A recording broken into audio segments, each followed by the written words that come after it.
DHL Express has spent years building highly engaged teams across Africa and their global network. For their leadership, this isn't a happy accident of culture, it's a prerequisite for the success of the business. To replicate that success, we have to look at motivation through a technical lens. It is defined as the internal forces that govern a person's voluntary behavior. This ship's engine order telegraph provides a framework for measuring those forces. Motivation consists of three measurable properties. First is direction, the specific goal an employee consciously chooses from various paths. Second is intensity, the sheer volume of effort exerted toward that goal. The third property is persistence. This dictates the duration that specific level of effort is maintained over time.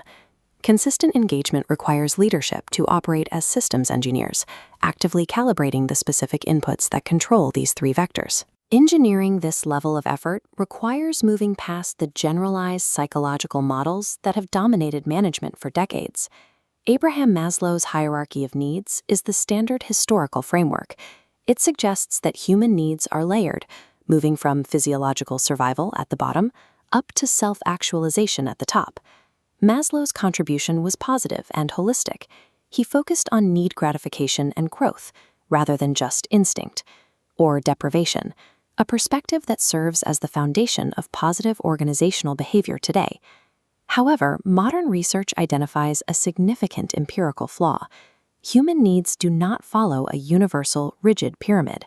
Instead, the hierarchy is unique to every individual, shaped by their self-concept, social norms, and past experience. Relying on a one-size-fits-all pyramid ignores the specific drivers required to activate a modern workforce. Motivation begins with hardwired brain activity. These neural states generate emotions to correct physiological or psychological deficiencies and maintain internal equilibrium. The four-drive theory maps these into four emotional engines. The drive to acquire compels us to seek status. The drive to bond pushes us to form relationships. The drive to comprehend satisfies curiosity. Finally, the drive to defend activates to protect us. These drives produce raw emotions that are filtered through our values and experience to create a conscious, goal-directed choice. Because employees seek fulfillment of all four drives continuously, a motivating environment must provide balanced opportunities to satisfy each one. Even with internal drives in place, the workplace environment determines if that effort is actually unleashed. Hertzberg's two-factor theory addresses the hygiene fallacy, the belief that simply fixing workplace complaints will create motivation. The left column lists hygiene factors, things like base wage, job security, and working conditions. Improving these factors only decreases job dissatisfaction.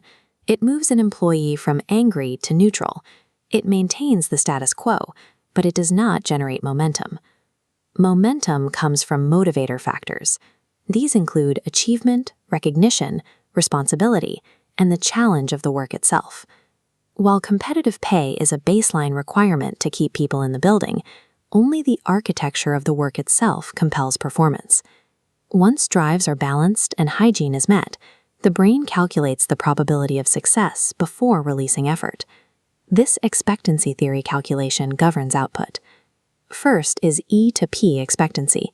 Will my effort lead to performance? This drops without training. Second is P to O instrumentality. Will performance yield the outcome? This depends on accurate measurement. Finally, valence is the anticipated satisfaction from the outcome itself. This is a multiplier equation.